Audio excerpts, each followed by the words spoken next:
como é que os bandidos, como é que o crime organizado vem atuando naquele sentido de dominar a área de combustíveis do país, principalmente aqui em São Paulo. Só que se passaram um pouco mais de 24 horas e nós entendemos tantas outras coisas. A Carla Ramil, nossa excelente repórter, preparou uma matéria que está no ponto aqui. Se você entendeu o que aconteceu, o porquê da operação, como que o crime vinha agindo. Se você entendeu ontem, hoje eu tenho certeza que hoje você vai ter muito mais condição de seguir compreendendo esse tipo de atuação. A matéria ela avançou nesse sentido. Por favor, acompanhe junto comigo. Roda.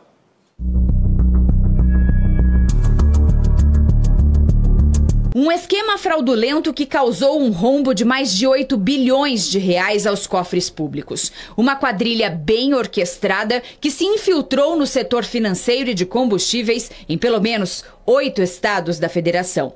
Um sistema integrado que começa no Porto de Paranaguá, no Paraná, onde um dos terminais, geridos pela organização criminosa, recebia as substâncias químicas. A nafta, um derivado do petróleo, e o metanol, um tipo de álcool que seriam usados na adulteração de combustíveis. Ainda puros, os produtos eram colocados em caminhões-tanque e então distribuídos a diversos postos pelo país, onde as misturas ilegais eram produzidas. Essa combinação encheu os cofres do PCC, já que rendia muito mais. No entanto, pode ter causado sérios prejuízos a milhares de consumidores, por ser altamente danosa ao motor dos carros. Segundo a Força Tarefa, que reuniu mais de 1.400 agentes e aplicou um duro golpe na facção criminosa, as substâncias químicas eram transportadas em caminhões da G8 Log, empresa que Mohammad Hossein Murad se apresenta como dono.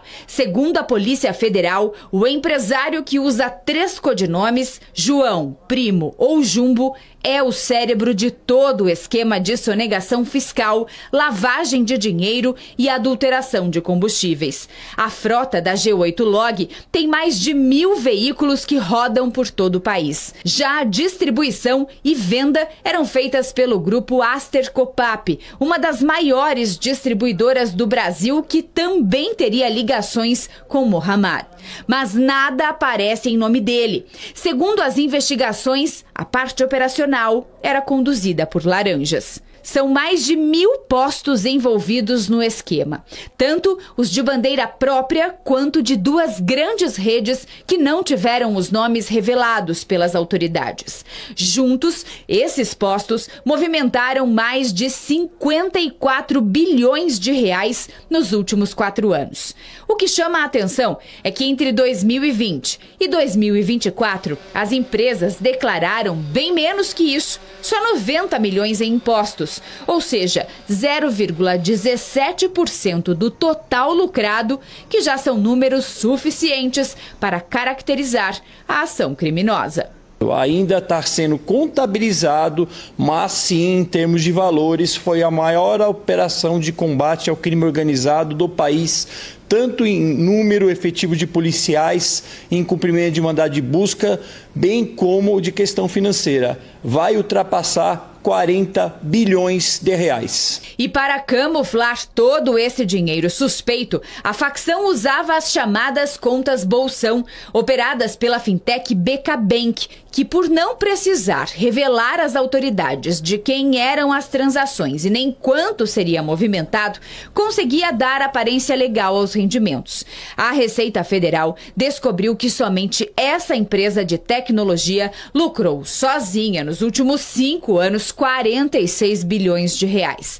Tudo isso aplicado em ao menos 40 fundos de investimentos administrados pela REAG, outra empresa investigada pela Força Tarefa e que também teve documentos e computadores apreendidos na Operação Carbono. Foram 3 meses de preparação para essa operação, mas estamos muito felizes. Mais uma vez, a gente tem que enaltecer o trabalho integrado das multiagências, principalmente do GAEC, um trabalho esplêndido, mas também da própria Polícia Civil, da própria Polícia Federal, da integração tanto do governo federal, estadual, municipal, para combate ao crime organizado. O suposto líder do maior esquema milionário no setor de combustíveis, Mohamed Murad, teria um comparsa, Roberto Augusto Leme da Silva, o Beto Louco, uma espécie de vice no topo da organização. Ambos estão foragidos e são investigados há pelo menos uma década pelos crimes de sonegação fiscal,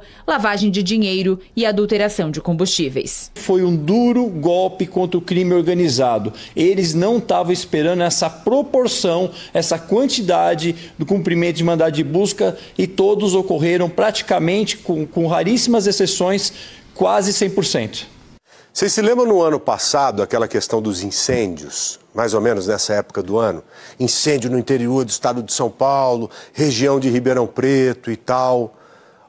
Nós tomamos conhecimento que proprietários de fazendas, donos de usinas, procuraram a Polícia Federal e o GAECO para fazerem denúncia. Sabe que tipo de denúncia? Olha, nós estamos sendo ameaçados.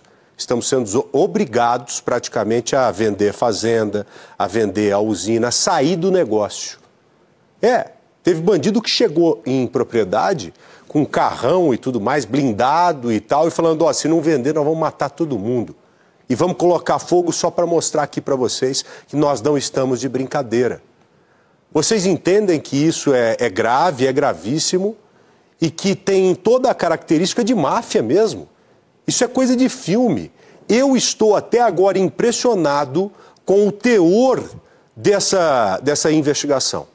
Com o teor dessa investigação que para mim é uma das maiores que eu já vi. E isso não pode ficar desse jeito, não pode ficar como está.